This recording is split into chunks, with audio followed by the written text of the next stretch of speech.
իրանցիները ցանկանում են երաշխիք, որ այդ բանակցությունները կլինեն իրական բանակցություններ եւ ոչ թե հերթական խաբկանքը կամ ժամանակը շահելու միջոցը Իրանի դեմ նոր գործողություններ ձեռնարկելու համար եւ իրանական կողմի հիմնական պահանջներից է այն, որ Իրանին պետք է տրվեն երաշխիքներ, որ իր դեմ պատերազմ այլևս չի կրկնվի, պետք է լինի գրած վնասների փոխհատուցում, պետք է լինի նաեւ պատժամիջոցների վերացում, Իրանը նաեւ ցանկանում է Հորմուզի նեղուցի նկատմամբ իր վերահսկողությունը շարունակել, իհարկե կան նաեւ այլ հարակից պահանջներ, ինչպես օրինակ տարածաշրջանում նահանգների բազաների փակումը եւ ուժերի դուրսբերումը, բայց սրանք ցանկություններ են, քան իրականանալի։ Իրանի համար այստեղ շատ կարեւոր է պատերազմը ավարտել մի այնպիսի կետում, որտեղ Իրանը եւս կստանա ինչ-որ շահույթ, դա կլինի թե քաղաքական եւ թե տնտեսական շահույթը։ Այս համատեքստում Իրանի համար կարեւոր է թե օրինակ պատժամիջոցների վերացումը, թե Հորմուզի նեղուցի նկատմամբ վերահսկողություն հաստատումը եւ այդտեղից շահույթ ստանալ օրինակ ինչ-որ турքերի տեսքով եւ իհարկե քաղաքական առումով Իրանի համար կարեւոր է, որ իր դիրքերը ամրապնդվեն տարածաշրջանում, իր գերիշխող դիրքերը ամրապնդվեն եւ Իրանի հակառակորդները առնվազն հիմնարար պայմանների շուրջ Իրանի համաձայնության հասնեն, այսինքն Իրանի հարստացումը Իրանը կարողանա շարունակել թեև սահմանափակումներով, բայց կարողանա Իրանի տեսանկյունից կարճաժամկետ հրադադարը դիտարկվում է որպես պարզապես հակառակորդի կողմից ուժերը վերադասավորելու եւ Իրանի դեմ նոր գործողություն անելու հնարավորություն, ուստի Իրանը դեմ է արտահայտվում նման հրադադարին եւ ձգտում է պատերազմի դադարեցմանը, որը կլինի երկարաժամկետ, ընդ որում կդադարի նաեւ պատերազմական գործողությունները ամբողջ տարածաշրջանում, այսպես է ցանկանում Իրանը եւ իհարկե կապավի երկարաժամկետ անվտանգությունը ու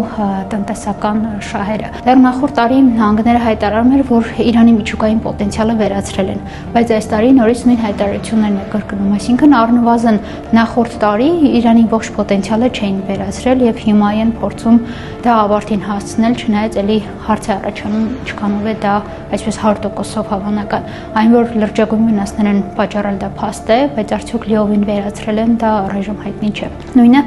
հրթիռային կարողությունների դեպքում պատերազմի սկզբից ի վեր անդադ հայտարարում էին, որ վերացրել են արձակման կայանները, հրթիռները եւ այլն, բայց մենք տեսնում ենք, որ Իրանը կարողանում է անդադ հարվածներ հասցնել արաբական երկրներին, Իսրայելին, թեկուզ ավելի փոքր ծավալով, բայց դեռ կարողանում է, ինչը եւս նշանակում է, որ այդպես չէ, որ ամբողջ Իրանի հրթիռային պոտենցիալը վերացրել են։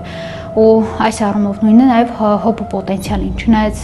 այս հարցում Իրանը շատ խոցելի է իսկապես, բայց ելի շարունակում է ունենալ միջոցներ, որոնցով օրինակ ամերիկյան ԱԹՍ-ները խոցում եւ եղել է նաև F-35 կործանիչի խոցման դեպ։ Այսինքն այս առումով այդ հայտարարությունները շատ դեպքերում նաև քարոզչական ինչ-որ տարրեր են պարունակում եւ լիովին չեն արտացոլում իրական պատկերը։ Իսրայելի գործողությունները այսօր մղված են իրանական այդ պետությունը կոլապսի ենթարկելուն, ձախողված պետություն ստանալուն Իրանից, որպեսզի տարիներ շարունակ, տասնյակ տարիներ Իրանը չկարողանա դուրս գալ այս ճգնաժամից ու չկարողանա վերականգնվել։ Իրանական կողմի գործողությունների տրամաբանությունը հետևյալն է. այո, մենք կրում ենք ծանր կորուստներ, բայց դա տանելի է եւ կարեւոր է դիմանալը ու դիմադրելը եւ պատերազմի համաշխարհային տնտեսական գինը մեծացնելը։ Այսինքն Հորմուզի նեղուցը փակելը եւ դրանով էներգակիրների գնի վրա ազդելը Իրանի հիմնական ռազմավարությունն է, որպեսզի այդ համաշխարհային տնտեսական հետևանքները այնքան մեծ լինեն, որ կողմերը որոշեն դադարեցնել պատերազմը ու ոչ միայն ընթացիկ պատերազմ, այլև դրանով հասնեն նաեւ հետագա պատերազմ չլինելու երաշխավորմանը։ Ամեն դեպքում այս համար տեսանելի է, որ Իրանը դեռ կարողանում է պատասխան հարվածներ հասցնել, հետեւաբար Իրանը դեռ ներուժ ունի եւ քանի դեռ ունի այդ ներուժը, Իրանը շարունակելու է դիմակայել։